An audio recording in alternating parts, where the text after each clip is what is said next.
Le soleil de fin d'après-midi projetait de longues ombres sur les rues animées de Boston tandis que Riley Morgan, 9 ans, marchait main dans la main avec sa mère, Melissa. Avant de commencer l'histoire, n'oubliez pas de laisser un like et de vous abonner à la chaîne pour voir plus d'histoires comme celle-ci. Elle venait de quitter la bibliothèque municipale, Riley serrant contre sa poitrine un livre emprunté sur la robotique, ses yeux noisettes observateurs absorbant chaque détail du monde qui l'entourait. « Maman, regarde » murmura Riley en tirant doucement sur la manche de sa mère. Il est toujours là. C'est le 3e jour d'affilée. Melissa suivit le regard de sa fille jusqu'au passage souterrain de Washington Avenue, où un homme âgé était assis, recroquevillé contre le mur de béton. Ses vêtements étaient usés mais propres, ses cheveux argentés dépassant d'une casquette délavée. Quelque chose dans sa posture digne, malgré sa situation, le distinguait des sans-abri habituels qu'elle croisait.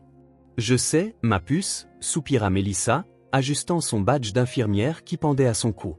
Les cernes sous ses yeux trahissaient la double garde qu'elle venait de terminer à l'hôpital mémorial de Boston. Certaines personnes n'ont nulle part où aller. Mais il commence à faire plus froid, insista Riley, son jeune visage empreint d'une sincère inquiétude, et ses chaussures sont toutes déchirées. Melissa tenta de guider doucement sa fille vers l'avant. « Riley, nous devons rentrer à la maison. Je dois préparer le dîner avant que mon service de nuit ne commence. » Mais Riley resta figé sur place, ses yeux ne quittant pas le vieil homme. « Papa disait toujours qu'on devait aider les gens quand on le pouvait, » dit-elle doucement. La mention de Thomas provoqua un pincement familier au cœur de Melissa. Une année s'était écoulée depuis l'accident de chantier qui lui avait ravi son mari, pourtant le chagrin semblait encore frais certains jours. Elle serra la main de Riley. « Ton père était un homme bon.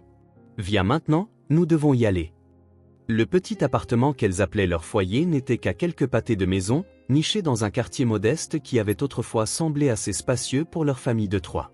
Maintenant que Thomas était parti, il semblait parfois à la fois trop vide et trop plein de souvenirs.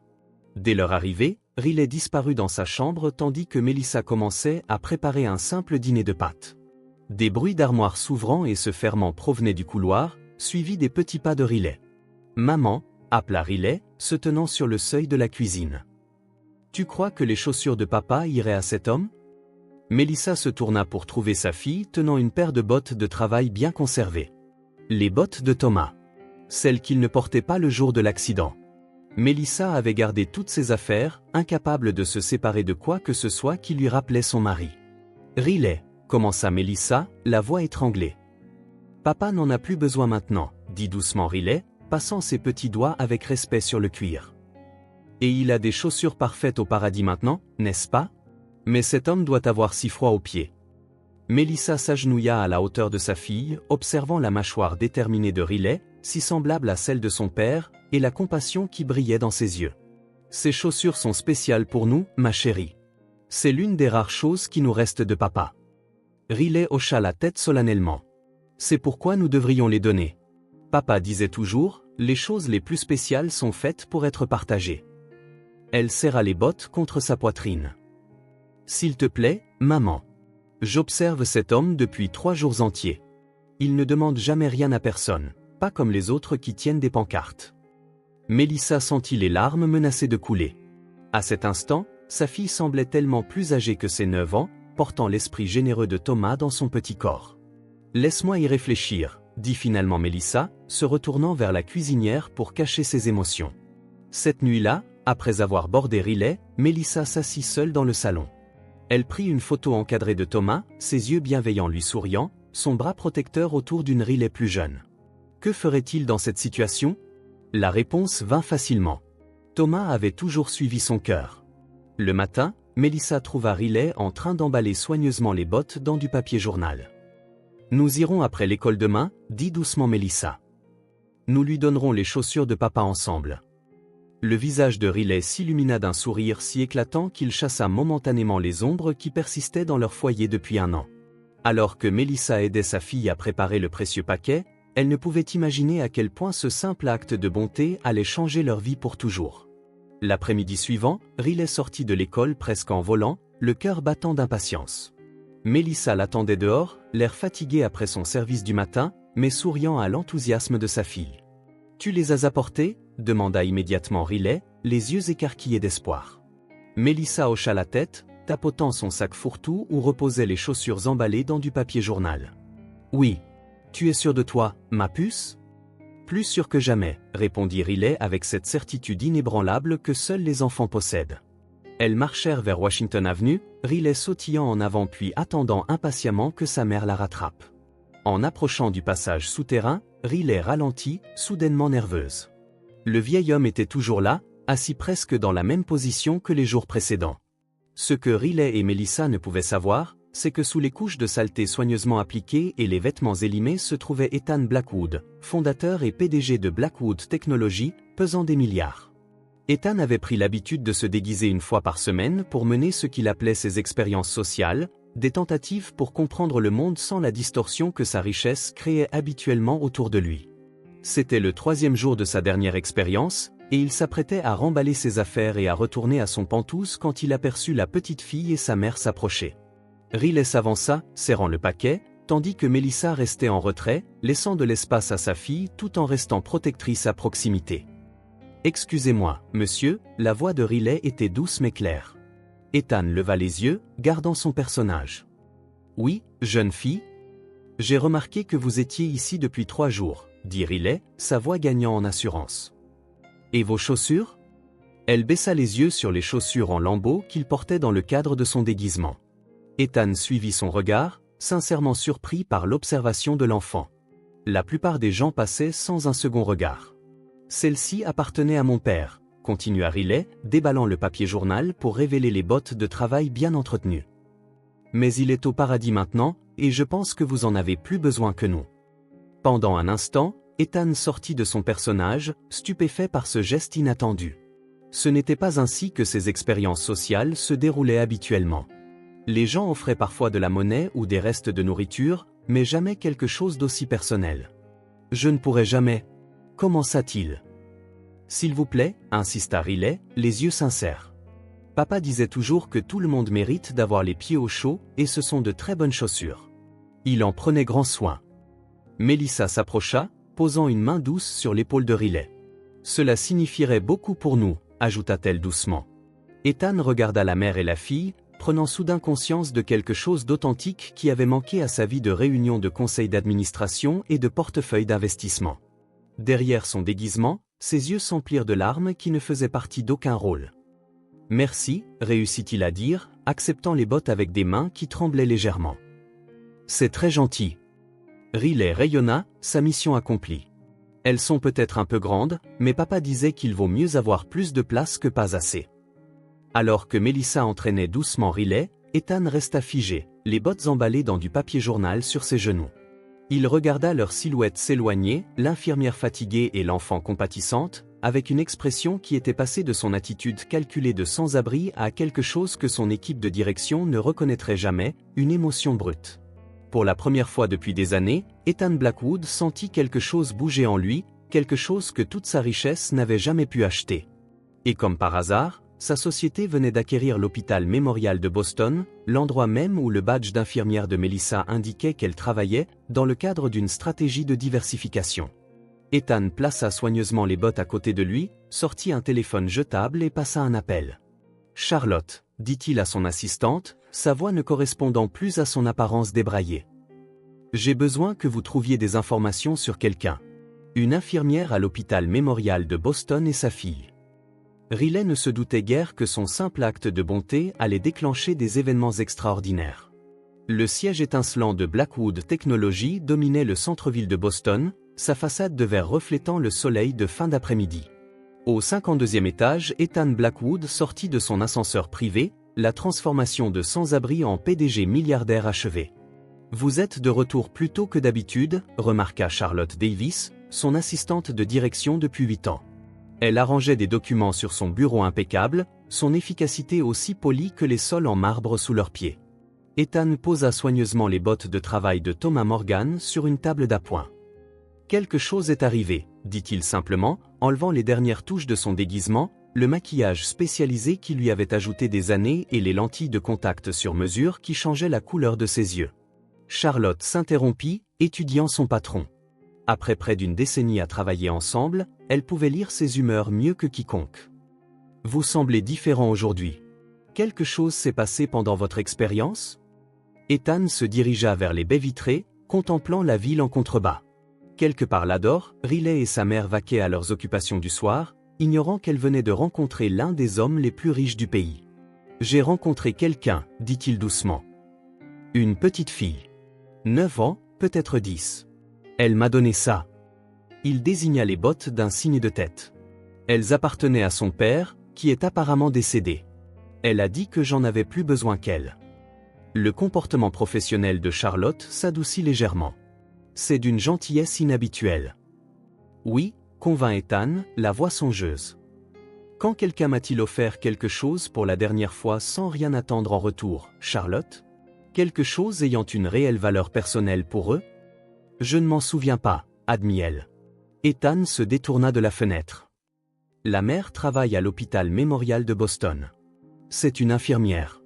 Melissa Morgan. L'hôpital que nous venons d'acquérir le mois dernier. La compréhension se dessina sur le visage de Charlotte. Elle avait elle-même supervisé les formalités d'acquisition. Que souhaitez-vous que je fasse? Tout, dit Ethan en se dirigeant vers son bureau. Je veux tout savoir sur elles. Où elles vivent, leur situation financière, l'école de la fille, comment le père est mort. Il marqua une pause, fixant une photographie encadrée sur son bureau, une belle femme aux yeux bienveillants et au sourire chaleureux. Et je veux que ce soit traité avec une discrétion absolue. Charlotte hocha la tête, prenant des notes sur sa tablette. Et votre motif est? C'était une question audacieuse, mais l'une des raisons pour lesquelles Ethan appréciait Charlotte était sa volonté de le remettre en question lorsque c'était nécessaire. Je n'en suis pas encore tout à fait sûr, admit-il, les surprenant tous les deux par son honnêteté. Mais cette petite fille m'a vu quand personne d'autre ne le faisait. Pendant 3 jours, elle m'a remarqué assis là. Et puis elle m'a donné quelque chose d'irremplaçable. Charlotte jeta un coup d'œil à la pile de rapports d'acquisition qui attendait sa signature. La réunion du conseil d'administration est dans 30 minutes. Ils attendent des mises à jour sur le plan d'intégration de l'hôpital. Timing parfait, dit Ethan, un plan se formant dans son esprit analytique. Demandez au service juridique de préparer les documents pour un programme de bourse d'études destiné aux enfants des employés de l'hôpital. Faites-le complet, frais de scolarité, livres, uniformes, tout. Pour tous les employés, demanda Charlotte, les sourcils levés. Non, répondit Ethan, reprenant les bottes de Thomas. Nous commencerons avec un seul. Un programme pilote. Après le départ de Charlotte pour préparer la réunion du conseil, Ethan resta seul dans son bureau. Il plaça soigneusement les bottes à côté de la photographie de sa défunte épouse, Jessica. 2 ans s'étaient écoulés depuis que le cancer l'avait emporté, pourtant son absence laissait encore un vide que toute sa richesse ne pouvait combler. « Tu aurais adoré cette petite fille, Jess » murmura-t-il à la photographie. « Elle a ton cœur. » Ethan ouvrit le tiroir de son bureau et en sortit un petit appareil photo. Il avait discrètement pris une photo de Riley et Melissa alors qu'elles s'éloignaient du passage souterrain. En regardant leurs silhouettes s'éloigner, la mère lasse et la fille déterminée, Ethan ressentit une certitude qu'il n'avait pas éprouvée depuis la mort de Jessica. Il n'était pas sûr de la forme exacte que cela prendrait, mais d'une manière ou d'une autre, il veillerait à ce que le simple acte de bonté de Riley Morgan soit remboursé au centuple. Une semaine plus tard, Melissa Morgan regardait avec confusion la note qu'elle tenait à la main. Elle avait été convoquée au bureau du nouveau directeur de l'hôpital mémorial de Boston, une demande inhabituelle pour une infirmière de service, même avec son expérience. Une idée de ce dont il s'agit, demanda Dana, sa collègue au poste des infirmières. Melissa secoua la tête. Aucune. Depuis l'acquisition, tout change si vite. Eh bien, ne faites pas attendre les pontes, dit Dana avec un sourire encourageant. C'est peut-être une promotion. Melissa rit, mais le son contenait peu d'humour. Les promotions exigeaient du temps et une formation supplémentaire, des luxes qu'une mère célibataire ne pouvait se permettre, aussi bienvenus que soient les revenus supplémentaires. Elle se dirigea vers l'étage de la direction, un endroit qu'elle visitait rarement. La réceptionniste l'orienta vers un grand bureau d'angle avec une plaque indiquant Blackwood, directeur par intérim. Blackwood, comme Blackwood Technology? Melissa lissa nerveusement sa blouse avant de frapper. Entrez, appela une voix profonde. L'homme qui se leva de derrière le bureau pour l'accueillir n'était pas ce à quoi Melissa s'attendait. Ethan Blackwood paraissait plus jeune en personne que sur les photos des magazines économiques, avec une intensité dans le regard que les appareils photo n'avaient pas capturé. Madame Morgan. Merci d'être venue. Veuillez vous asseoir. Sa voix était chaleureuse, mais quelque chose dans son intonation rappela à Melissa un lointain souvenir qu'elle ne parvenait pas à situer. Appelez-moi Melissa, corrigea-t-elle automatiquement. Il hocha la tête, retournant à son siège. Je vais aller droit au but. Nous mettons en place un nouveau programme pour les employés exceptionnels, en particulier ceux qui ont des enfants.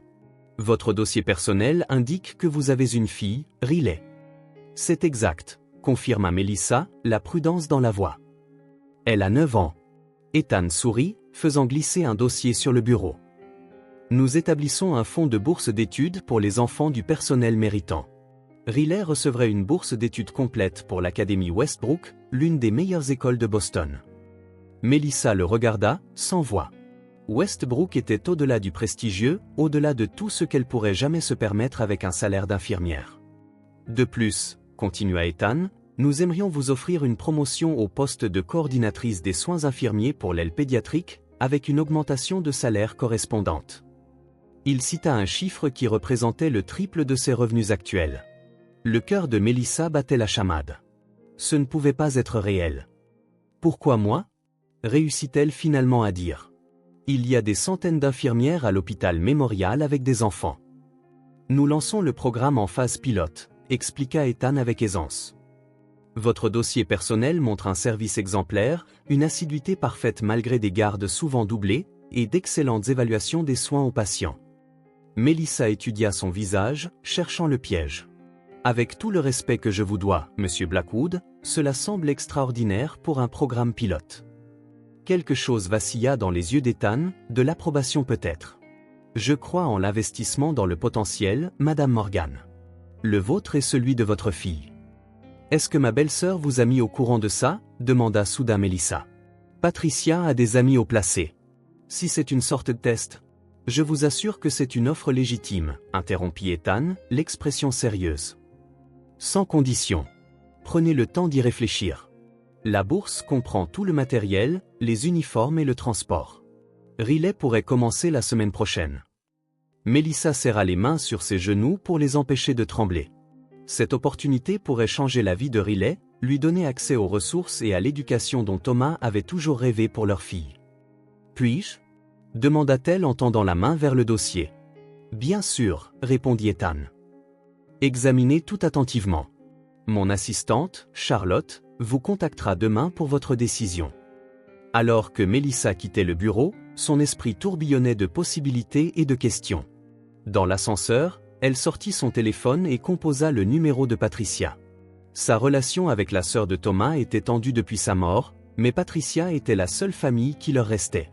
Un milliardaire offre personnellement une bourse à Riley, la voix de Patricia dégoulinait de suspicion. Que veut-il en retour ? Il dit que rien, répondit Melissa en sortant de l'ascenseur. C'est un programme de l'entreprise. Et tu crois ça ? Se moqua Patricia. Les hommes comme Blackwood ne font pas de cadeaux sans rien attendre en retour, Melissa.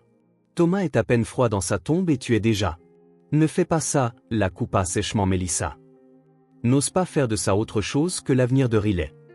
En raccrochant, Melissa aperçut son reflet dans une fenêtre de l'hôpital. Des yeux fatigués, des cheveux attachés à la hâte, une blouse qui avait vu trop de lavage. Puis elle imagina Riley, brillante et observatrice, limitée seulement par les opportunités que Melissa pouvait lui offrir. Quels que soient les véritables motifs d'Ethan Blackwood, la chance d'assurer l'éducation de Riley était trop importante pour être écartée d'emblée. Maman, ils ont un laboratoire de robotique. Les yeux de Riley brillaient d'émerveillement alors qu'elle explorait l'aile scientifique de l'Académie Westbrook. Et la bibliothèque a plus de livres que celle de la ville. Melissa regardait sa fille papillonner d'un stand à l'autre lors de la visite de l'école, l'excitation de Riley palpable. Après mûre réflexion et une autre nuit blanche, Melissa avait accepté l'offre d'Ethan Blackwood. Maintenant, à peine 3 jours plus tard, on leur faisait visiter ce qui serait bientôt la nouvelle école de Riley. Chaque élève reçoit une tablette personnelle pour ses devoirs, expliqua Madame Winters, la directrice des admissions. Et notre ratio élève-enseignant est de 8 pour 1.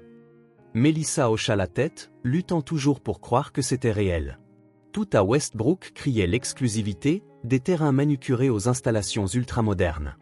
Des enfants de sénateurs et de PDG fréquentaient cette école, pas les filles d'infirmières célibataires.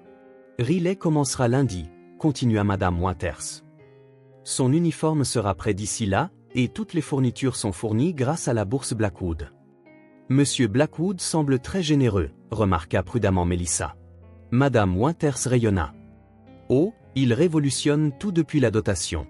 Le programme de bourse était son initiative personnelle. Votre fille a beaucoup de chances d'être sélectionnée. Plus tard cet après-midi-là, Melissa était assise à leur petite table de cuisine, examinant des annonces d'appartements plus proches de Westbrook. Avec son nouveau salaire, elle pouvait se permettre un meilleur endroit, un endroit où Riley n'aurait pas à partager une chambre avec des cartons de rangement. Un coup sec à la porte interrompit ses pensées. Quand elle ouvrit, Patricia se tenait là, les bras croisés et l'expression orageuse. « Alors, tu vas vraiment jusqu'au bout ?» demanda-t-elle en bousculant Melissa pour entrer dans l'appartement. Riley quitte son école, tu déménages, tout ça parce qu'un homme riche a claqué des doigts. Melissa soupira. « Bonjour à toi aussi, Patricia. »« Ça ne te ressemble pas, Melissa, » continua Patricia, arpentant le petit salon. « Tu as toujours été si prudente, si indépendante. Maintenant, soudainement, tu acceptes des cadeaux d'un étranger. »« Ce n'est pas un cadeau, c'est une bourse et une promotion que j'ai méritée, » rétorqua Melissa, gardant la voix basse pour que Riley, qui jouait dans sa chambre, n'entende pas. C'est une chance pour Riley d'avoir les opportunités que Thomas et moi avons toujours rêvé de lui donner.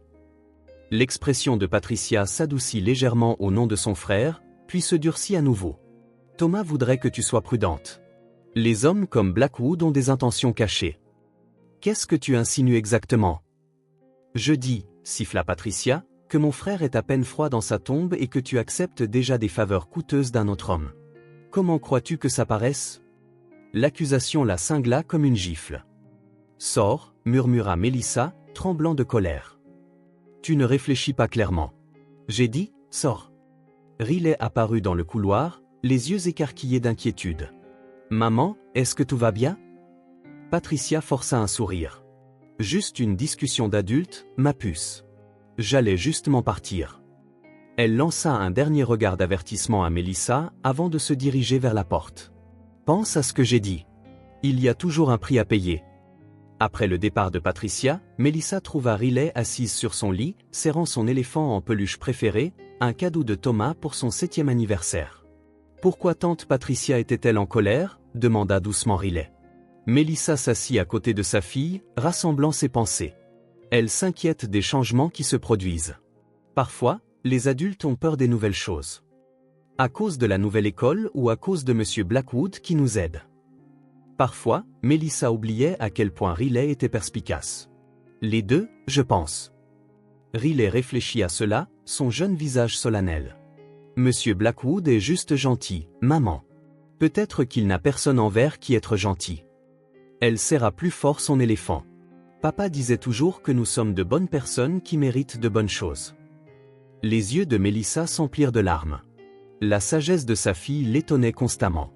Quand es-tu devenue si intelligente? Riley sourit. Je lis beaucoup de livres. Plus tard cette nuit-là, après avoir bordé Riley, Melissa vérifia ses emails. Parmi les messages professionnels se trouvait un de Charlotte Davis, l'assistante d'Ethan, confirmant les détails de sa promotion et joignant des listes d'appartements préapprouvés pour l'indemnité de déménagement. Tout allait si vite. La partie rationnelle de Melissa, la planificatrice prudente qui avait survécu à la mort de Thomas et maintenu leur petite famille à flot, l'avertissait de procéder avec prudence. Mais voir le visage de Riley s'illuminer à Westbrook, imaginer le potentiel de sa fille s'épanouir dans cet environnement. Son ordinateur émit un bip, signalant un nouveau message. Notification de Blackwood. Sujet, club de robotique de Riley. Morgan, on m'a informé que Riley avait exprimé son intérêt pour notre programme de robotique lors de sa visite.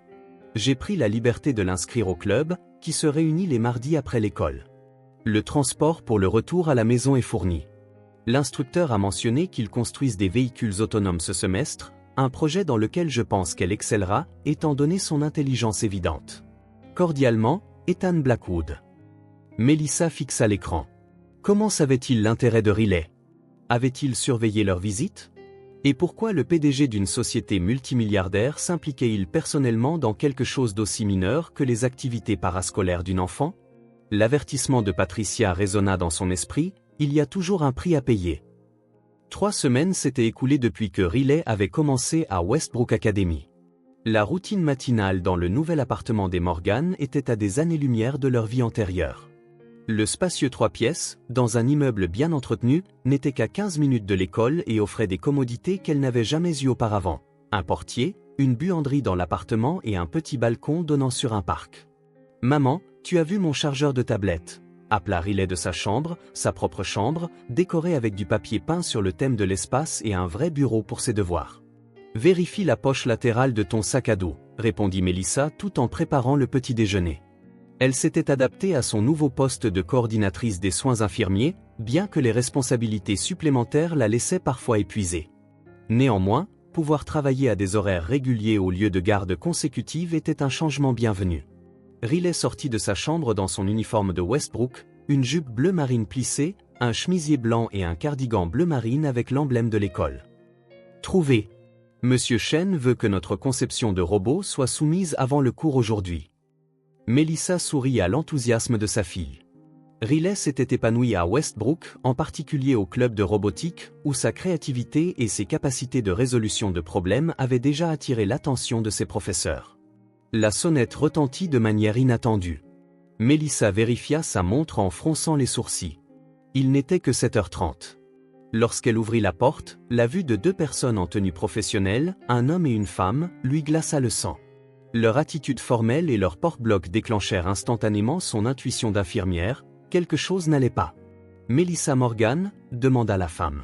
« Je suis Sarah Donovan des services de protection de l'enfance. Voici mon collègue, James Walsh. Nous devons vous parler concernant une plainte qui a été déposée. » Le cœur de Melissa se serra. « Plainte ? Quelle plainte ? Maman, qui est-ce ?» Riley apparut à côté d'elle, son sac à dos à la main. Melissa plaça instinctivement un bras protecteur autour des épaules de Riley. « Ma puce, va finir ton petit déjeuner. Je dois parler à ces personnes 1 minute. » Une fois Riley retourné dans la cuisine, Melissa sortit dans le couloir, fermant partiellement la porte derrière elle. « De quoi s'agit-il » demanda-t-elle à voix basse. « Nous avons reçu une allégation d'influence inappropriée et d'exploitation possible, » expliqua calmement James. Spécifiquement concernant votre relation avec Ethan Blackwood et comment cela pourrait affecter votre fille. L'accusation frappa Melissa comme un coup physique. « C'est absurde. Qui pourrait ?» La réponse vint immédiatement. « Patricia. Ma belle-sœur a déposé cette plainte, n'est-ce pas ?» Les travailleurs sociaux échangèrent des regards mais ne confirmèrent ni ne nièrent. « Nous devons effectuer une évaluation à domicile et vous interroger toutes les deux, vous et Riley, » dit Sarah. C'est la procédure standard lorsque des préoccupations sont soulevées concernant le bien-être d'un enfant. Des préoccupations ? Melissa lutta pour garder sa voix basse. La seule préoccupation, c'est que ma fille a enfin les opportunités qu'elle mérite.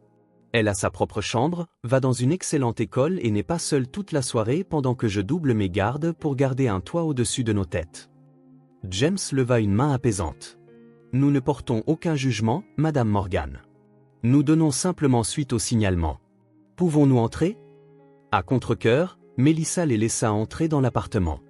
Alors qu'ils observaient Riley mangeant calmement son petit déjeuner et vérifiaient chaque pièce de l'appartement impeccable, leur tension initiale s'apaisa visiblement. « Riley, ces personnes aimeraient te poser quelques questions, » expliqua Melissa, essayant de garder sa voix stable. « À propos de l'école et de notre nouvelle maison. » Riley regarda les visiteurs avec curiosité plutôt qu'avec peur. « Est-ce que j'ai des ennuis ? » Pas du tout, l'assura Sarah avec un sourire chaleureux. Nous voulons juste nous assurer que tu es heureuse et que tu vas bien. Au fur et à mesure de l'entretien, il devint clair que les travailleurs sociaux ne trouvaient rien pour étayer les affirmations de Patricia. Riley parla avec enthousiasme de ses projets de robotique, de ses nouveaux amis et du fait que sa mère ne lui manquait plus autant pendant ses gardes de nuit. Après leur départ, promettant de déposer leur rapport rapidement, Melissa appela l'école pour expliquer que Riley serait en retard. Puis elle s'affaissa sur le canapé, tremblant d'un mélange de soulagement et de fureur. Son téléphone sonna. Le nom d'Ethan Blackwood apparut à l'écran. « Morgan, je viens d'être informé de la visite des services sociaux, » dit-il sans préambule. « Je tiens à vous assurer que mon équipe juridique est prête à vous aider si nécessaire. »« Comment avez-vous su ?» demanda Melissa, trop épuisée pour être surprise par sa vigilance. Le protocole de sécurité de l'immeuble alerte la direction en cas de visiteurs officiels, expliqua-t-il. Est-ce que Riley et vous allez bien? Nous allons bien. C'est l'œuvre de ma belle-sœur. Elle est convaincue qu'il y a quelque chose d'inapproprié dans votre aide. Il y eut une pause avant qu'Ethan ne réponde. Je comprends son inquiétude. Il est peut-être temps que nous discutions plus ouvertement de mes motivations. Seriez-vous disponible pour me rencontrer à mon bureau demain? Melissa ferma les yeux, se souvenant des accusations de Patricia et de l'humiliation de la visite des services sociaux. Peut-être devrions-nous simplement tout arrêter. La bourse, le travail, l'appartement. Ça cause plus de problèmes que je ne l'avais prévu. S'il vous plaît, la voix d'Ethan avait perdu son ton habituel, professionnel. Une réunion avant de décider. Il y a quelque chose que vous devriez savoir. Dans sa chambre, Riley était assise, l'oreille collée contre la porte, écoutant la conversation de sa mère. Elle n'avait pas tout compris de ce que les visiteurs demandaient, mais elle en avait saisi assez pour savoir que sa tante Patricia essayait de leur enlever toutes leurs nouvelles opportunités. Riley s'éloigna discrètement de la porte et sortit sa tablette. Au lieu de terminer la conception de son robot, elle ouvrit un nouveau document et commença à taper, son jeune visage empreint de détermination. Si les adultes ne réglaient pas ce gâchis, peut-être devrait-elle le faire elle-même. L'après-midi suivant, Melissa était assise dans le bureau d'Ethan Blackwood, 48 étages au-dessus de Boston. La vue panoramique aurait pu être à couper le souffle si son esprit n'avait pas été consumé par l'inquiétude de la réunion à venir. Merci d'être venu, dit Ethan, son assurance habituelle remplacée par quelque chose de plus hésitant. Voulez-vous un café, un thé? Non, merci, répondit Melissa. Vous avez dit qu'il y avait quelque chose que je devais savoir. Ethan hocha la tête, s'asseyant non pas derrière son imposant bureau, mais sur la chaise à côté d'elle. Je n'ai pas été entièrement franc sur la raison pour laquelle je vous ai choisi, vous et Riley, pour le programme de bourse. Melissa se tendit. Je vous écoute. Il y a 3 semaines, commença-t-il, je menais ce que j'appelle une expérience sociale. Une fois par mois, je passe 3 jours dans divers quartiers de la ville, déguisé. La reconnaissance se dessina lentement sur le visage de Melissa. Le passage souterrain? Murmura-t-elle. Le sans-abri. C'était vous? Ethan hocha la tête. Je fais ces expériences depuis des années, essayant de comprendre des perspectives dont ma richesse me protège habituellement. La plupart des gens passent sans un second regard. Mais Riley. Sa voix s'adoucit, Riley m'a remarqué. 3 jours de suite. Et puis elle m'a donné les chaussures de son père. La main de Melissa vola à sa bouche. Les bottes de Thomas. Votre fille m'a donné plus que des chaussures ce jour-là, continua Ethan, se levant pour se diriger vers son bureau. Il prit une photographie encadrée en argent et la tendit à Melissa. Voici ma femme, Jessica. La photo montrait une belle femme aux yeux bienveillants et au sourire chaleureux, assise sur un lit d'hôpital, entourée d'enfants, de toute évidence des patients. Jessica était oncologue pédiatrique, expliqua Ethan. Elle est décédée il y a 2 ans. Un cancer. La maladie même qu'elle a consacré sa vie à combattre. Sa voix se serra momentanément. Avant sa mort, nous avions prévu de créer une fondation pour les enfants. C'était son rêve, surtout pour les enfants issus de familles monoparentales, comme elle l'avait été. Melissa étudia la photographie, commençant à comprendre. Et Riley vous a rappelé ce rêve. Quand une fillette de 9 ans offre à un étranger les chaussures de son père décédé parce que tout le monde mérite d'avoir les pieds au chaud. Ethan secoua la tête, l'émotion évidente sur ses traits habituellement composés. C'était l'acte de bonté le plus authentique que j'ai vu depuis des années. Le programme de bourse n'existait que sur papier jusqu'à ce jour-là. Riley l'a rendu réel. Melissa rendit la photographie, ses pensées tourbillonnant. Pourquoi ne me l'avez-vous pas dit dès le début? M'auriez-vous cru? Demanda Ethan. Ou auriez-vous pensé que je vous manipulais avec une histoire bien commode? Avant que Melissa ne puisse répondre, Charlotte frappa et entra dans le bureau. Je suis désolé de vous interrompre, mais Patricia Morgan est dans le hall et demande à vous voir. Elle menace d'appeler la presse au sujet de l'exploitation de sa famille. Ethan soupira. Faites-la monter par la sécurité. Autant régler ça directement. Melissa gémit. Je suis tellement désolé pour elle. Depuis la mort de Thomas, elle est difficile. Vous n'avez rien à vous excuser, l'assura Ethan. Mais vous devriez savoir qu'elle a fait des recherches sur moi. Mon équipe de sécurité a signalé de multiples recherches d'informations sur ma vie personnelle, en particulier concernant Jessica. Les yeux de Melissa s'écarquillèrent. Que espère-t-elle trouver? J'imagine qu'elle cherche un scandale, répondit Ethan. Quelque chose pour prouver que ses soupçons sur mes motivations sont corrects. La porte s'ouvrit à nouveau et Patricia fit irruption, le visage empourpré d'indignation. Elle s'arrêta net à la vue de Melissa. Bien sûr, tu es là, cracha Patricia, à te prélasser auprès de ton bienfaiteur pendant que Riley est où? Seul à la maison?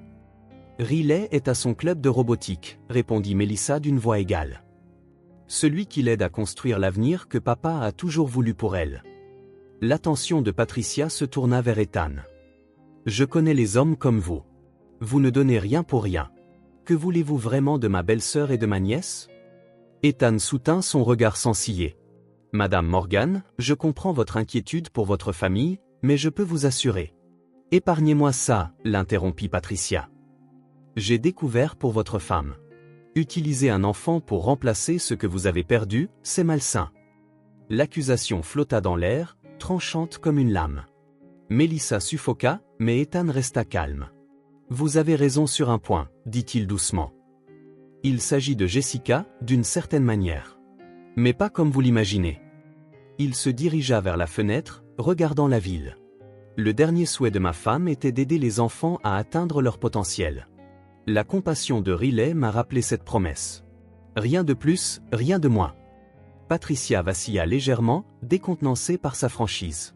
La question, continua Ethan, se retournant pour leur faire face, n'est pas ce que je veux de votre famille, mais ce que vous voulez pour Riley. Riley était seul à déjeuner, picorant sa nourriture tout en observant les autres élèves depuis le coin de la cafétéria. Malgré l'environnement accueillant de Westbrook, elle avait commencé à se replier sur elle-même, s'éloignant de ses nouveaux amis ces derniers jours.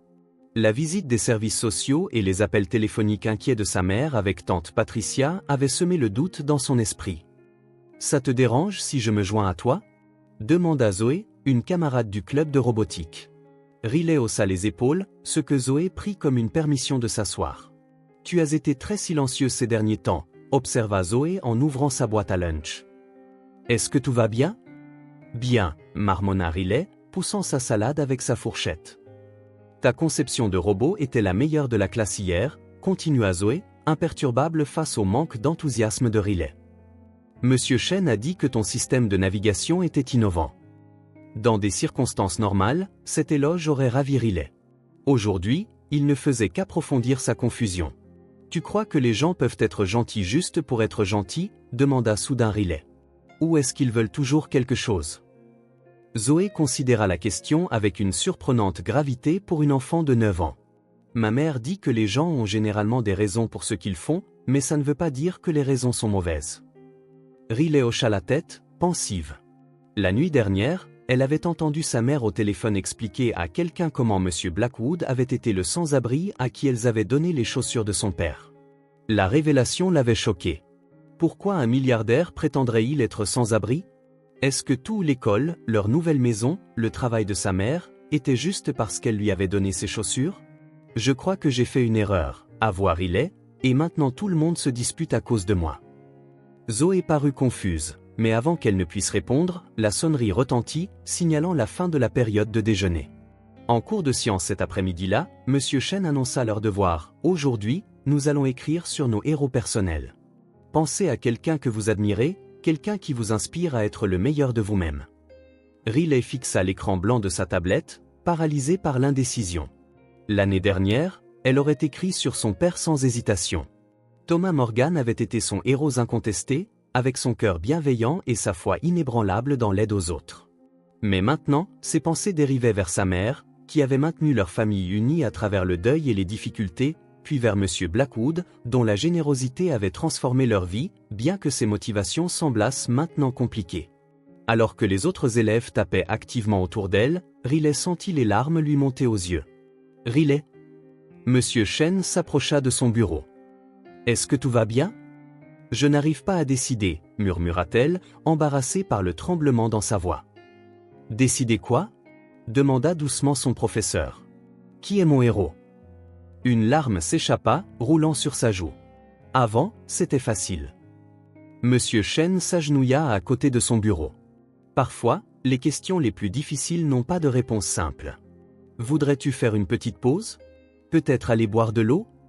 Riley hocha la tête avec reconnaissance et sortit de la classe. Dans le couloir vide, elle s'appuya contre le mur, essayant de démêler ses pensées embrouillées. Le couloir immaculé, avec ses sols brillants et ses citations inspirantes de scientifiques célèbres, lui parut soudain étranger, comme si elle n'y avait finalement pas sa place. Ses pensées furent interrompues par une agitation au bout du couloir. Un groupe d'adultes en tenue formelle était guidé par le directeur de l'école. Parmi eux, Riley reconnut Ethan Blackwood, ressemblant en tout point au PDG puissant dans un costume coûteux, rien à voir avec le sans-abri qui avait accepté les chaussures de son père avec des mains tremblantes. Alors que le groupe approchait, Ethan remarqua Riley. Sa démarche assurée vacilla momentanément, une surprise sincère se lisant sur son visage. « Monsieur Blackwood est ici pour l'annonce du financement d'Esteem », expliquait le directeur au groupe. Le don de sa fondation va considérablement développer nos programmes de robotique et d'ingénierie. Riley baissa la tête et se retira rapidement dans la direction opposée, ne voulant pas être vue. Elle se glissa dans les toilettes des filles, le cœur battant de confusion. Monsieur Blackwood était-il vraiment gentil, ou les utilisait-il, elle et sa mère, dans un but qu'elle ne pouvait comprendre? Se souciait-il vraiment d'elle, ou n'était-elle qu'une partie d'un projet, accomplissant une promesse faite à sa femme décédée? L'après-midi s'éternisa péniblement. Pendant la dernière période, une annonce retentit à l'interphone. Tous les élèves et professeurs sont invités à l'auditorium pour une présentation spéciale de Monsieur Ethan Blackwood et de la Fondation Blackwood. Riley suivit ses camarades de classe, gardant la tête baissée. L'auditorium bourdonnait d'excitation alors que les élèves prenaient place. Sur scène, Ethan se tenait à côté du directeur et de plusieurs membres du conseil d'administration, l'air à l'aise sous les projecteurs. Chez Blackwood Technologies, nous croyons en la nécessité de nourrir les innovateurs de demain, disait Ethan alors que Riley se glissait sur un siège au fond. C'est pourquoi nous étendons nos initiatives éducatives, en commençant ici même, à Westbrook. Ses yeux parcoururent l'auditoire, un bref instant, ils croisèrent ceux de Riley.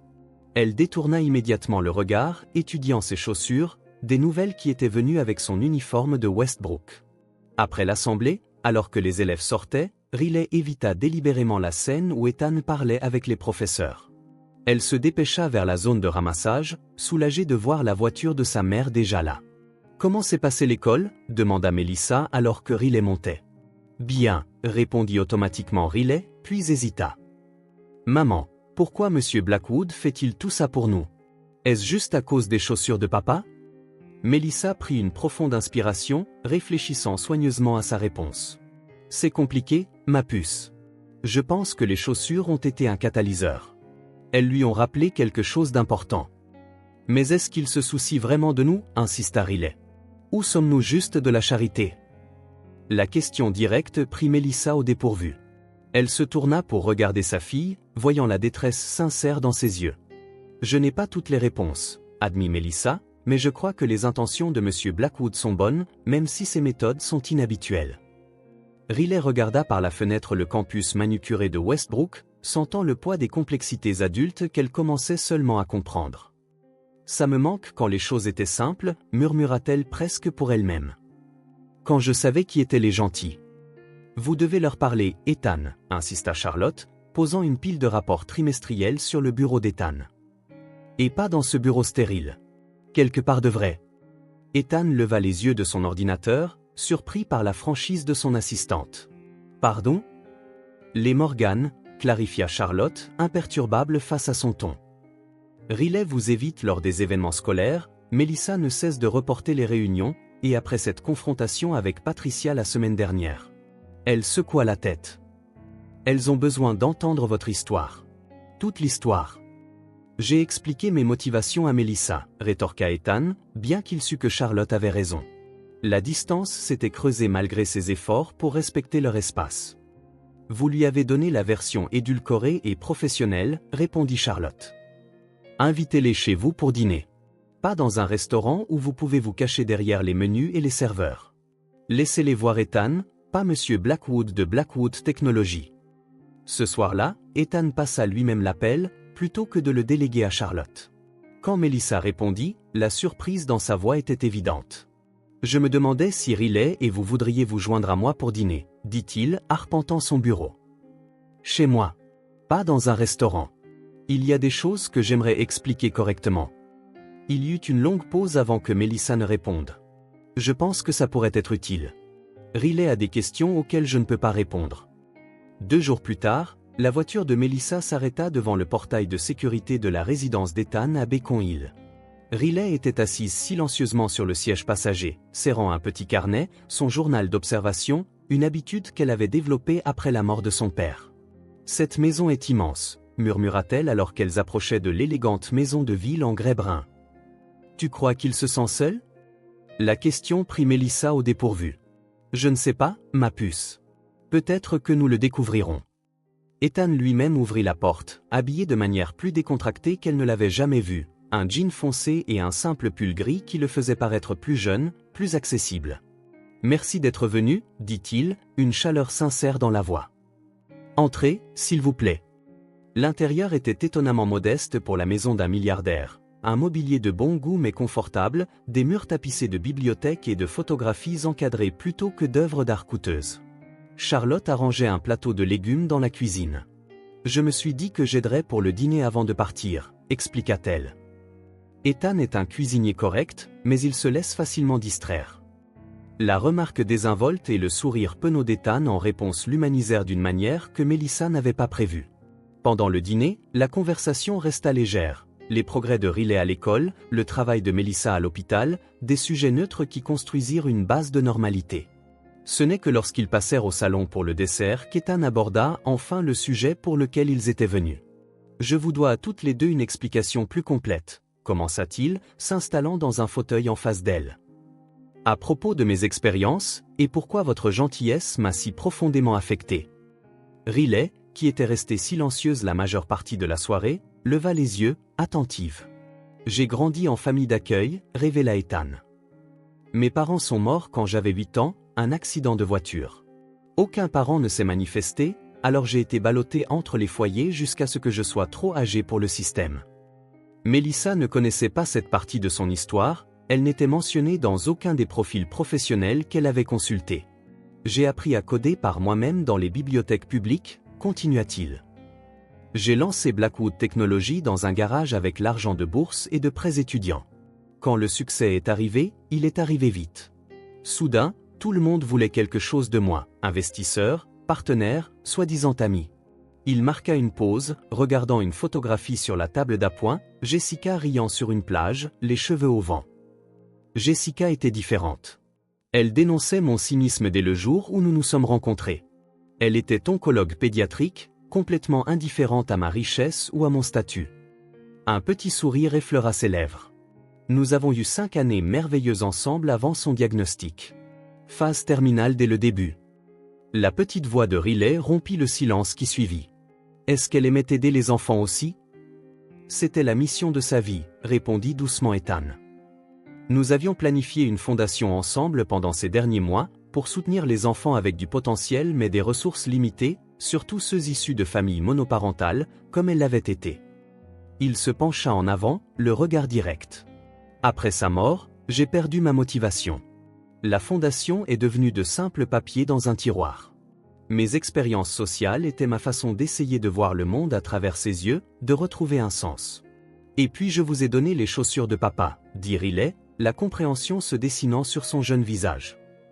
Les chaussures de votre père étaient probablement la chose la plus précieuse que vous auriez pu donner, dit Ethan doucement. Votre dernier lien tangible avec lui.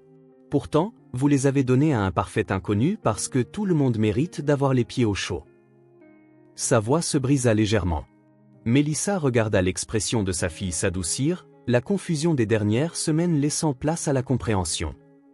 Les bourses, la fondation, ce n'est pas de la charité ou un projet, conclut Ethan. C'est une promesse que j'ai faite à Jessica. Votre gentillesse m'a simplement rappelé qu'il était temps de la tenir. La soirée chez Ethan avait considérablement éclairci l'atmosphère. Au cours des 2 semaines suivantes, l'enthousiasme de Riley pour l'école revint, et Melissa se sentit plus à l'aise dans son rôle à l'hôpital. L'incertitude qui avait assombri leur nouvelle vie commença à se dissiper. Mais Patricia Morgan n'en avait pas fini. Un mardi après-midi pluvieux, Melissa rentra du travail pour trouver une lettre recommandée qui l'attendait. Patricia avait déposé une demande de garde provisoire de Riley, invoquant un abus d'influence de la part d'un homme adulte non apparenté et remettant en question le jugement de Melissa en tant que parent. « Elle ne peut pas faire ça », murmura Melissa, les mains tremblantes en lisant la convocation au tribunal. « Elle ne peut pas prendre ma fille. » Elle appela l'ancien collègue de son beau-frère, un avocat spécialisé en droit de la famille, qui examina la requête par téléphone. « C'est un dossier faible, l'assura-t-il, mais Patricia a des ressources et des relations. Vous aurez besoin d'une représentation adéquate. » Alors que Melissa raccrochait, calculant si ses économies pouvaient couvrir les frais juridiques, la sonnette retentit. Son cœur se serra, s'attendant à d'autres mauvaises nouvelles. Au lieu de cela, elle trouva Riley, escorté par un agent de sécurité de Westbrook. « Madame Morgan, je suis Jim de la sécurité du campus. » Riley a insisté pour rentrer tôt, elle a dit que c'était une urgence. Riley se précipita à l'intérieur, le visage empourpré d'indignation. « Tante Patricia est venue à l'école. Elle posait des questions à mes professeurs sur M. Blackwood et prenait des photos du laboratoire de robotique. Elle a dit qu'elle rassemblait des preuves. » Avant que Melissa ne puisse répondre, la sonnette retentit à nouveau. Cette fois, c'était Patricia elle-même, accompagnée d'un homme à l'air sévère dans un costume coûteux. « Je vois que l'école vous a appelé, » dit Patricia en bousculant Melissa pour entrer dans l'appartement. « Voici Harold Winters, mon avocat. Nous sommes ici pour discuter de la demande de garde. » « Vous n'aviez aucun droit d'aller à l'école de Riley, » dit Melissa, luttant pour contrôler sa colère. « Vous la perturbez avec cette croisade qui est la vôtre. »« Croisade » se moqua Patricia. « Je protège ma nièce de tes mauvaises décisions. D'abord, tu acceptes des cadeaux ridicules d'un milliardaire qui vous utilise clairement toutes les deux pour satisfaire un besoin psychologique, puis tu déracines Riley de son école et de son quartier. « J'aime ma nouvelle école, » interrompit Riley, se plaçant entre les adultes. Jim Blackwood est gentil. Il nous aide parce que je l'ai aidé, pas parce qu'il veut quelque chose en retour. L'expression de Patricia s'adoucit en s'adressant à Riley. Ma chérie, tu es trop jeune pour comprendre comment fonctionne le monde. Les hommes comme Blackwood ne me parlent pas comme si j'étais un bébé, dit Riley, la voix tremblante mais déterminée. Je sais ce que tu fais et tu ne le fais pas pour papa. Tu le fais pour toi. La pièce tomba dans le silence suite à l'explosion de Riley. Patricia parut abasourdie, tandis que l'avocat se déplaçait mal à l'aise. « Riley, peut-être que tu devrais aller dans ta chambre, » suggéra doucement Melissa. « Non, » insista Riley. « Ça me concerne, et je veux rester. » L'impasse fut interrompue par une autre sonnerie à la porte. Quand Melissa ouvrit, Ethan se tenait là, Charlotte quelque pas derrière lui. « Je m'excuse pour l'intrusion, » dit-il. Charlotte a reçu une alerte concernant l'incident à Westbrook. Je voulais m'assurer que Riley allait bien. Le visage de Patricia vira au rouge de colère. Timing parfait. Voici l'homme en personne, se précipitant à la rescousse. Dites-moi, monsieur Blackwood, que voulez-vous exactement de la famille de mon frère? Ethan resta calme face à son hostilité. Je comprends votre inquiétude pour Riley et Melissa. La famille qui veille sur la famille, c'est admirable. Ne me traitez pas avec condescendance, cingla Patricia. Thomas était à peine froid dans sa tombe quand vous avez débarqué avec votre argent et votre influence. Tu ne nous parlais même plus pendant des mois après la mort de papa, souligna Riley. Tu as seulement recommencé à venir quand tu as appris pour la bourse. Patricia tressaillit comme si elle avait été frappée. Ce n'est pas vrai. Je vous laissais de l'espace pour faire votre deuil. Tu étais en colère contre maman, rétorqua Riley, surprenant tout le monde par sa perspicacité. Parce que papa lui a tout laissé au lieu de partager avec toi. Je vous ai entendu vous disputer à l'enterrement. Melissa posa une main protectrice sur l'épaule de Riley, tandis qu'Ethan restait près de la porte, respectueusement, ne s'immisçant pas davantage dans le conflit familial.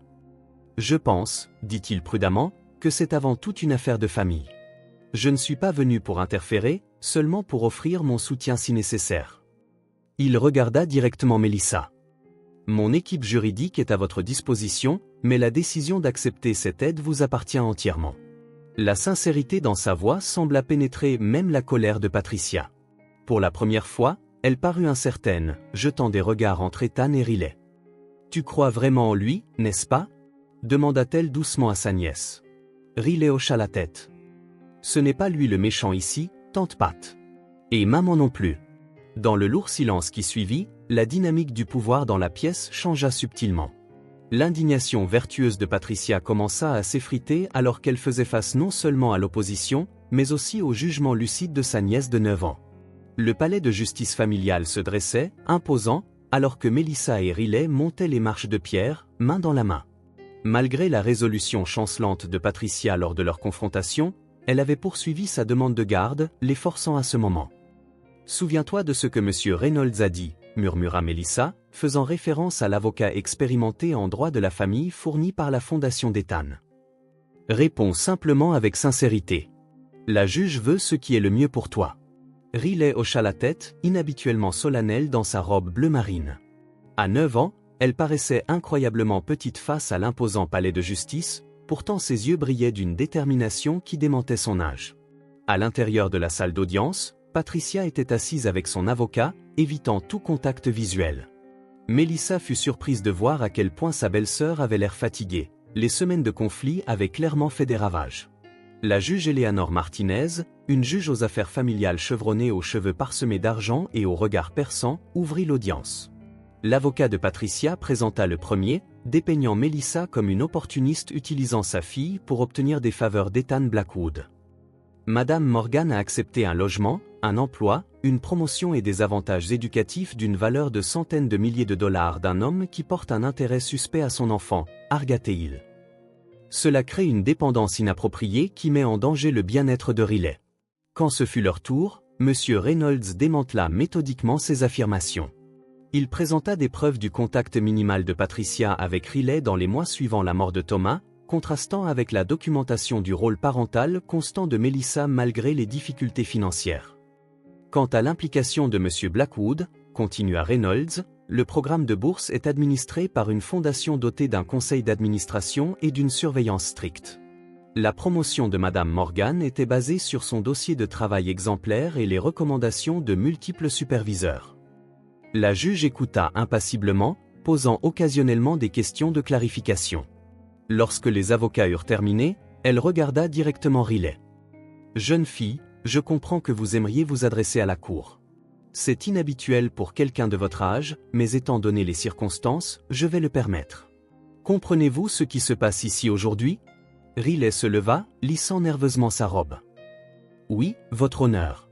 Ma tante veut m'emmener loin de ma mère parce qu'elle pense que M. Blackwood nous utilise pour quelque chose de mal. » Quelques rires discrets parcoururent la salle d'audience face à sa franchise. L'expression de la juge Martinez s'adoucit légèrement. « Et que pensez-vous de cela ?» Riley prit une profonde inspiration. « Je pense que tante Patricia ne comprend pas ce qui s'est vraiment passé. Voyez-vous, j'ai vu le même sans-abri sous le pont de Washington Avenue pendant 3 jours entiers. Il avait l'air d'avoir froid et ses chaussures étaient toutes déchirées. » La juge se pencha en avant, clairement intriguée par ce témoignage inattendu. « J'ai décidé de lui donner les bottes de travail de mon père, » continua Riley. « Elles étaient spéciales pour moi, mais papa disait toujours d'aider les gens quand on le pouvait. Je ne savais pas que l'homme était en réalité M. Blackwood en train de faire une expérience. » Elle jeta un coup d'œil à Patricia avant de poursuivre. « M. Blackwood nous a dit qu'il avait promis à sa femme, avant sa mort, qu'il aiderait les enfants qui n'avaient pas beaucoup d'opportunités. Ma gentillesse lui a rappelé cette promesse. » La voix de Riley devint plus forte. « Les adultes aussi peuvent se sentir seuls, même quand ils ont beaucoup d'argent. Je pense que M. Blackwood a autant besoin de nous que nous avons besoin de lui. Pas d'une mauvaise manière, mais comme des amis qui s'entraident. » La salle d'audience était tombée dans un silence complet, captivée par la sagesse émanant d'une si jeune oratrice. « Et qu'en est-il de votre tante ?» demanda doucement la juge Martinez. « Pensez-vous qu'elle veuille ce qui est le mieux pour vous ?» Riley hésita, faisant preuve d'une maturité dans sa réflexion attentive. « Je pense que tante Patricia regrette papa et a peur de perdre encore plus de famille. Mais m'emmener loin de maman ne réglera pas ça. » Elle se tourna pour faire face directement à sa tante. « Tante Pat, papa disait toujours que la famille devrait t'aider, pas blesser. Si tu veux vraiment l'honorer, ce n'est pas la bonne façon. » Le sang-froid de Patricia craqua, les larmes montant à ses yeux alors qu'elle détournait le regard. La juge Martinez étudia Riley un instant de plus, puis s'adressa à la salle d'audience. « J'en ai assez entendu pour prendre ma décision.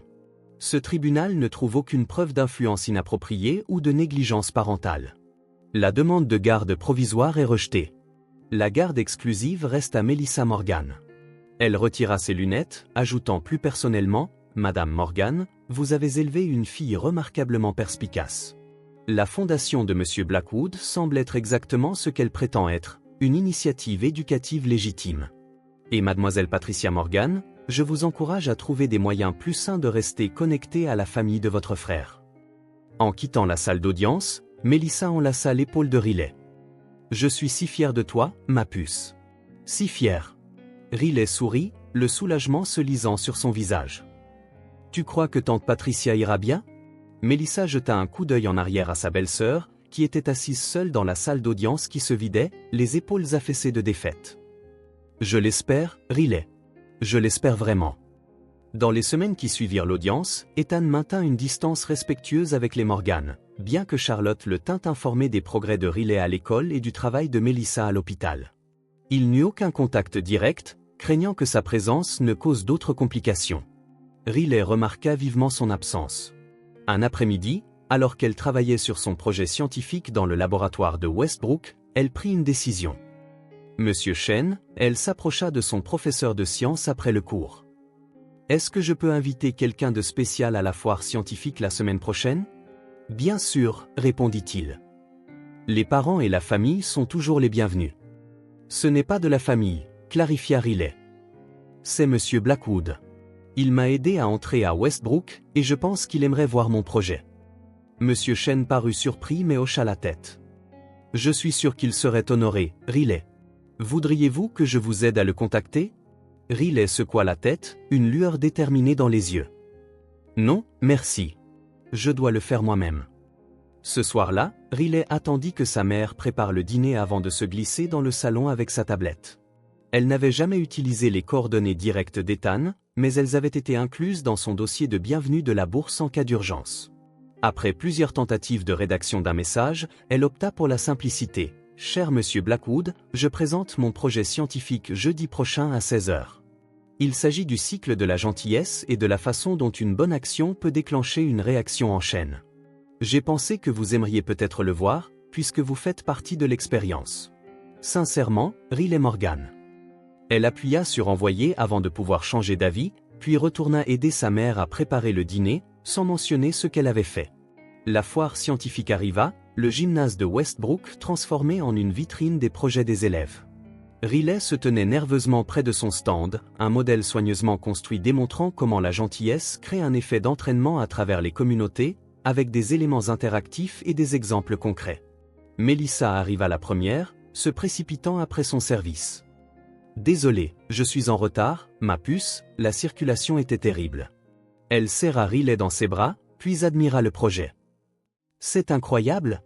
Riley ne cessait de jeter des coups d'œil vers l'entrée, l'anxiété grandissant alors que la foire se déroulait sans aucun signe d'Ethan.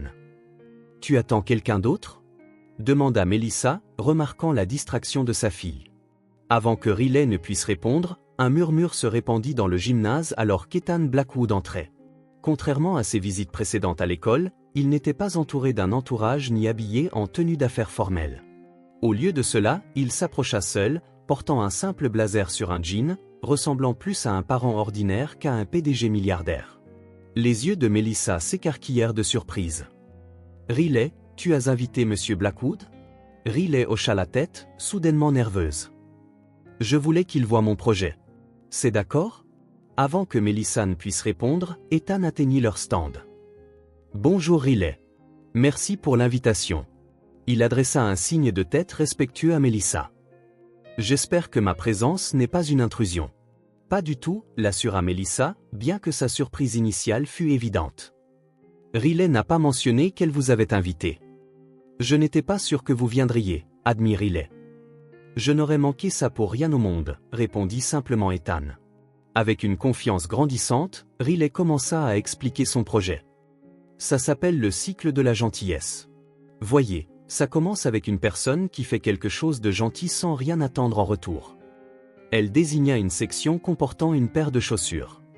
Ça crée des sentiments positifs chez le receveur, qui est alors plus susceptible d'aider quelqu'un d'autre.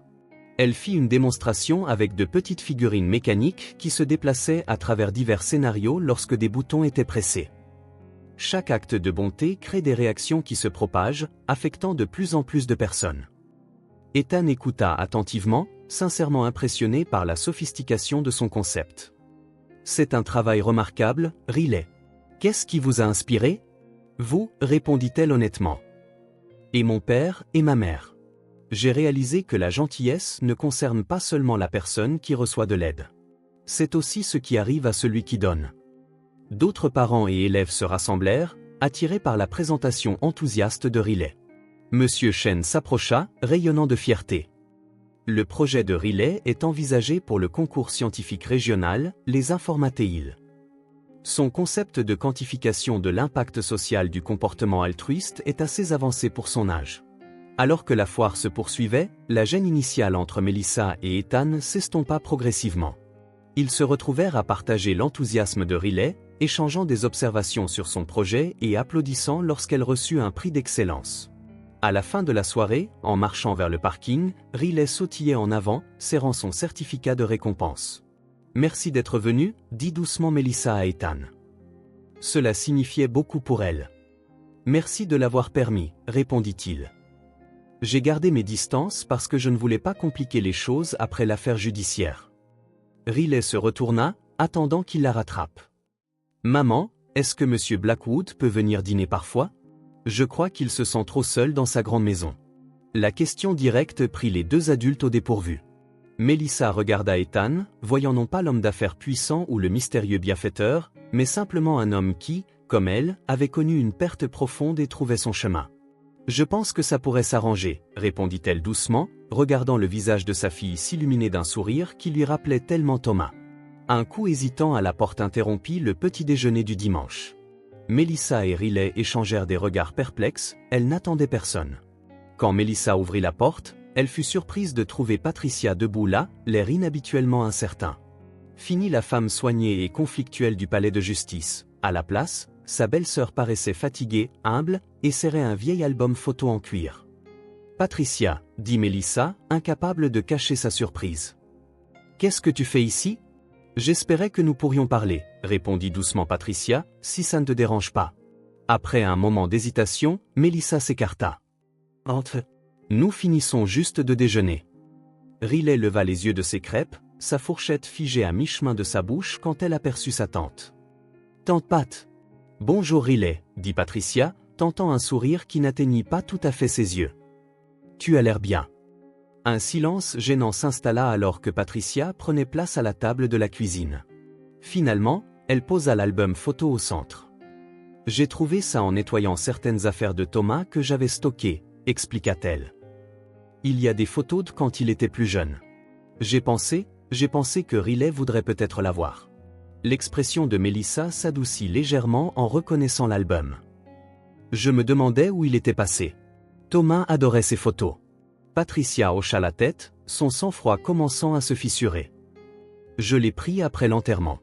Je n'aurais pas dû, mais j'étais en colère et blessée, et... » Elle marqua une pause, se ressaisissant.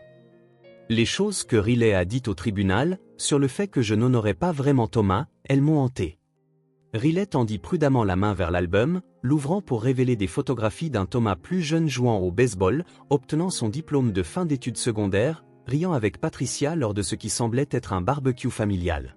« La vérité, » continua Patricia, la voix tendue, « c'est que j'ai toujours été jalouse de ce que Thomas avait avec toi, Melissa.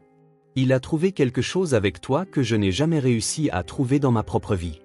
Quand il est mort, j'ai eu l'impression d'avoir perdu ma dernière chance d'avoir une vraie famille. » Melissa s'assit en face de sa belle-sœur. « Thomas disait toujours que tu étais la plus forte de la famille. Il t'admirait énormément. Il a dit ça? » Patricia parut sincèrement surprise. « Tout le temps, » confirma Melissa. « Il disait, tu as ouvert la voie qui lui a permis de réussir. » Les larmes montèrent aux yeux de Patricia. « J'ai tellement tout gâché. Le procès, les accusations. Je me suis convaincu que je protégeais Riley, mais en réalité, j'avais juste peur de perdre mon lien avec elle, avec l'enfant de Thomas. » Elle regarda directement Riley. « Je suis tellement désolée, ma chérie. Ton père serait si déçu de mon comportement. Riley étudia sa tante pensivement avant de répondre. Papa disait toujours que tout le monde mérite une seconde chance s'ils sont vraiment désolés. Patricia sourit à travers ses larmes. Il dirait ça, n'est-ce pas? Alors qu'elles regardaient l'album ensemble, Patricia partagea des histoires sur Thomas que ni Melissa ni Riley n'avaient entendues auparavant. Sa désastreuse première leçon de conduite, l'été où il avait décidé de devenir végétarien mais n'avait pas pu résister aux boulettes de viande de leur grand-mère, la fois où il avait tenu tête à un tyran du quartier qui faisait 2 fois sa taille. « J'aimerais refaire partie de vos vies, » dit Patricia alors qu'elles arrivaient à la fin de l'album. Correctement cette fois.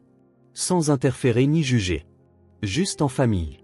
Melissa réfléchit à cela, se souvenant de toute la douleur que Patricia avait causée. Pourtant, elle se souvenait aussi combien Thomas avait toujours souligné l'importance du pardon. « Nous pourrions commencer par des dîners du dimanche, suggéra-t-elle. Une fois par mois, peut-être. » De l'autre côté de la ville, au siège de Blackwood Technology, Ethan faisait face à un autre type de confrontation. La réunion trimestrielle du conseil d'administration était devenue houleuse lorsque plusieurs membres avaient remis en question son implication personnelle excessive dans le programme de bourse. La fondation consomme des ressources disproportionnées, argua Walter Bennett, le plus ancien membre du conseil, tant financière que, ce qui est plus préoccupant, votre attention, Ethan. Nous avons des opportunités d'acquisition à Singapour qui nécessitent votre concentration. Ethan resta calme, laissant les critiques passer. Quelques mois plus tôt, de tels défis l'auraient incité à se retrancher derrière le protocole d'entreprise et les justifications financières. Aujourd'hui, il pensa au projet scientifique de Riley, le cycle de la gentillesse, et trouva la clarté. La vraie valeur de Blackwood Technology, commença-t-il, la voix assurée, n'a jamais été mesurée uniquement par notre capitalisation boursière. Dès le début, j'ai soutenu que notre succès devait créer un impact significatif. Il projeta des diapositives montrant les premiers résultats du programme de bourse, non seulement les réalisations de Riley, mais aussi les progrès de la douzaine d'autres étudiants qui avaient été inscrits lors de la deuxième vague. Une fillette de 9 ans a compris ce que beaucoup d'entre nous dans cette pièce avons oublié, continua Ethan. Notre plus grande richesse se mesure à la façon dont nous affectons la vie des autres. La fondation n'est pas une distraction de notre activité principale, c'est le but qui donne un sens à cette activité. Walter se pencha en arrière, étudiant Ethan avec un nouvel intérêt. Vous avez changé, Ethan. Depuis le décès de Jessica, nous avons tous été préoccupés par votre déconnexion. Quoi que ce programme fasse pour ses enfants, il semble qu'il fasse aussi quelque chose pour vous. Ethan hocha la tête, reconnaissant la vérité dans ses mots. Il m'a rappelé pourquoi nous avons construit cette entreprise en premier lieu.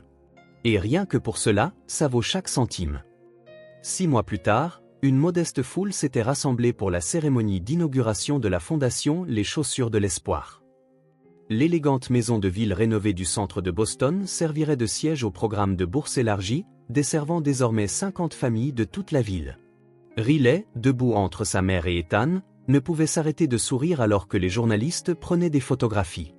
Elle avait grandi d'1 pouce et gagné une confiance incommensurable au cours de l'année écoulée. Âgée maintenant de 10 ans, elle portait sa robe de cérémonie, bleu marine avec un col Claudine que sa mère avait soigneusement repassé ce matin-là. « Es-tu prête ?» demanda Ethan en lui tendant les ciseaux de cérémonie.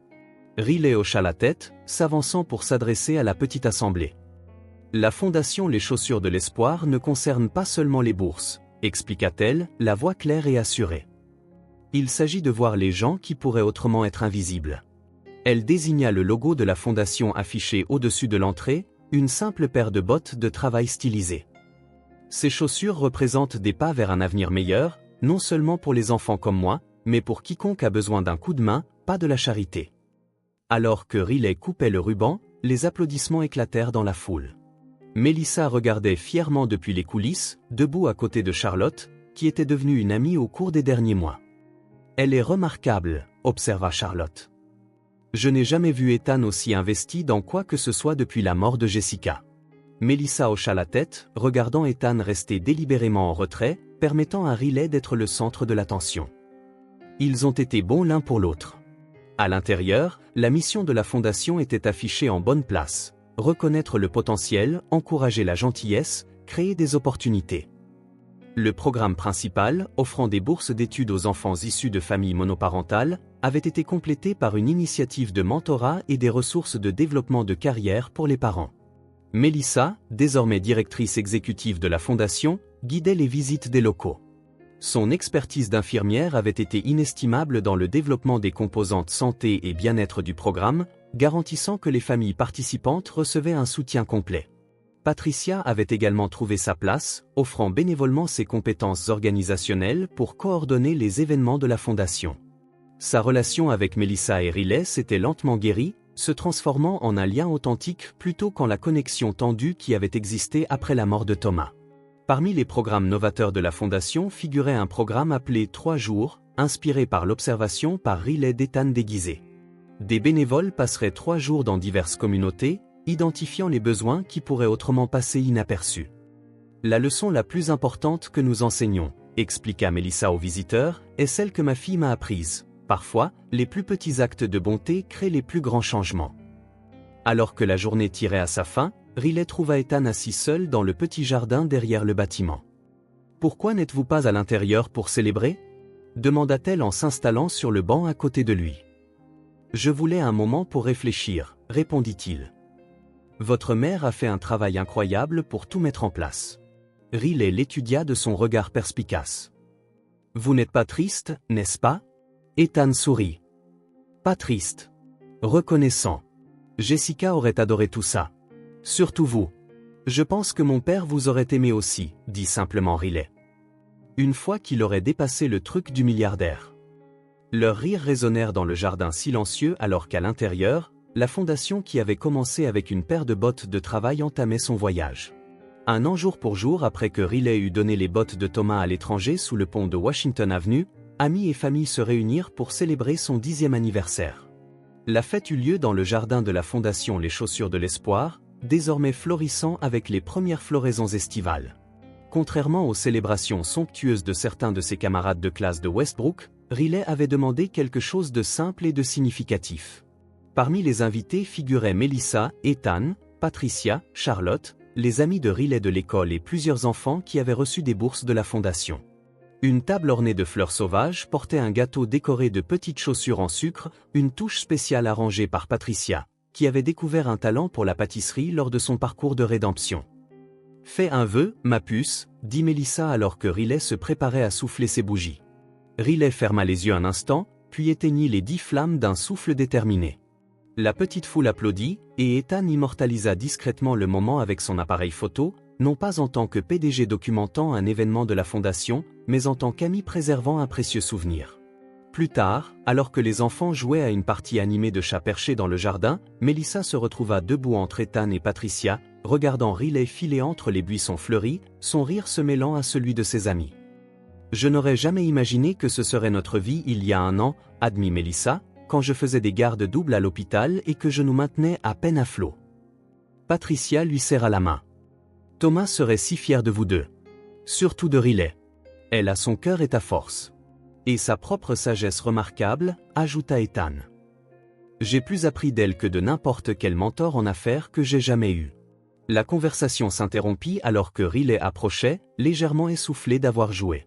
« Maman, est-ce que je peux montrer à tout le monde la pièce spéciale, s'il te plaît » Mélissa hocha la tête. « Bien sûr, c'est ton anniversaire. » Riley guida les invités à travers le bâtiment de la fondation jusqu'à une galerie près de l'entrée. À l'intérieur, dans une vitrine en verre, soigneusement conservée et respectueusement présentée, se trouvaient les bottes de travail originales qu'elle avait données à Ethan. Les bottes de Thomas, désormais symbole de l'origine de la fondation. Mon père disait qu'on devrait essayer de se mettre à la place des autres pour mieux les comprendre, expliqua Riley à ses amis et aux boursiers. Je pense que c'est ce que nous avons tous appris à faire. Elle se tourna vers Ethan. Monsieur Blackwood a essayé de comprendre ce que c'est que de n'avoir rien. Puis vers sa mère. Maman m'a montré ce que signifie être courageuse, même quand on a peur. Enfin, vers Patricia. Et tante Pat a appris que la famille, ce n'est pas contrôler, c'est se soutenir les uns les autres. Les adultes échangèrent des regards surpris, une fois de plus décontenancés par la perspicacité de Riley. Je pense, continua Riley, que nous avons tous des chaussures différentes à chausser, mais nous n'avons pas à le faire seuls. Ce soir-là, après le départ des invités et le nettoyage par le personnel de la fondation, Riley était assise sur le banc du jardin entre sa mère et Ethan. Tous les trois avaient développé une familiarité confortable au cours de l'année écoulée, pas tout à fait une famille traditionnelle, mais un cercle de liens qui les avait guéris chacun à sa manière. « As-tu eu tout ce que tu voulais pour ton anniversaire ?» demanda Melissa en écartant une mèche de cheveux du front de sa fille. Riley hocha la tête, satisfaite. « Presque tout. » Presque, s'enquit Ethan. Riley leva les yeux vers les étoiles qui commençaient à apparaître dans le ciel crépusculaire. « J'aimerais juste que papa puisse voir tout ce qui s'est passé à cause de ses chaussures. »« Tu crois qu'il sait ?» Les yeux de Melissa s'emplirent de larmes. « Je crois qu'il le sait, ma puce. » Ethan, qui parlait rarement de questions spirituelles, ajouta doucement, « Peut-être que lui et Jessica regardent d'une manière ou d'une autre tout cela se dérouler ensemble. » Riley parut satisfaite de cette pensée. Elle appuya sa tête contre l'épaule de sa mère, un geste à la fois enfantin et profond. Dans la galerie principale de la fondation, le projecteur resta braqué sur les bottes de Thomas toute la nuit, rappelant que les plus petits actes de bonté pouvaient créer des vagues qui s'étendaient bien au-delà de ce que quiconque aurait pu imaginer, connectant des personnes qui ne s'attendaient jamais à trouver une famille les unes chez les autres. D'une simple paire de chaussures était né quelque chose d'extraordinaire. Non seulement une fondation avec des programmes et des bourses, mais un réseau de liens humains qui avait transformé tous ceux qui l'avaient touché. Un héritage plus significatif que n'importe quel monument de pierre ou de bronze ne pourrait jamais l'être. Alors que Riley s'endormait cette nuit-là, elle murmura « Joyeux anniversaire à moi, et merci papa de m'avoir appris des choses sur les chaussures. » Fin.